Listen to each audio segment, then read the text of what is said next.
નમસ્કાર, આપ જોઈ રહ્યા છો જનસાક્ષી ન્યૂઝ। નજર કરીએ આજના મુખ્ય સમાચારો પર।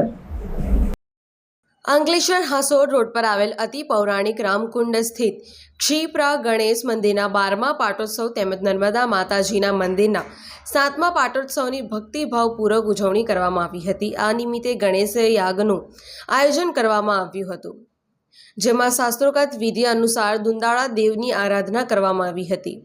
આ ધાર્મિક કાર્યક્રમનો મોટી સંખ્યામાં ભાવિક ભક્તોએ લાભ લઈ ધન્યતા અનુભવી હતી। ઓમ જય સ્વાઈ શુક્લ શુક્લા ગણેશ સેવા ટ્રસ્ટ અંકલેશ્વર રામકુંડ આજે અંકલેશ્વરની અંદર ગણેશ ભગવાનનો ક્ષિપ્રા ગણેશ સેવા ટ્રસ્ટનો 12મો પાટોત્સવ છે।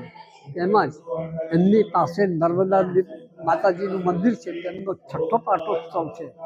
આજે નર્મદા મંદિર આપણે પાટોત્સવની અંદર અમે લોકોએ ગણેશ ભગવાનનું આયોજન કરેલું છે અને તેની અંદર અમે લોકોએ ગણેશ ભગવાનના માટે આજે 1008 લાડુથી અમે લોકો એમને હવન આપીશું અને આવું દર વર્ષે અમે આ લોકો આ વર્ષે અમે લોકો પ્રતિવાર્ષિક ક્રમે અનુસાર અમે લોકો આ જ રીતે કરીએ છીએ।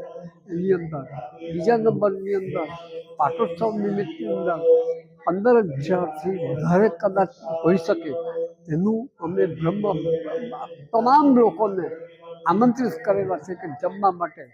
તો અમે લોકો સહર્ષ ભગવાન બધા જ લોકોને અમે કહીએ છીએ કે મહેરબાની કરીને બધા જ લોકો અહીં પધારો અને ગણેશ ભગવાનના દર્શન કરવા માટે જરૂરથી પધારશે। પિન્ટુ મોદી, જનસાક્ષી ન્યૂઝ, અંકલેશ્વર।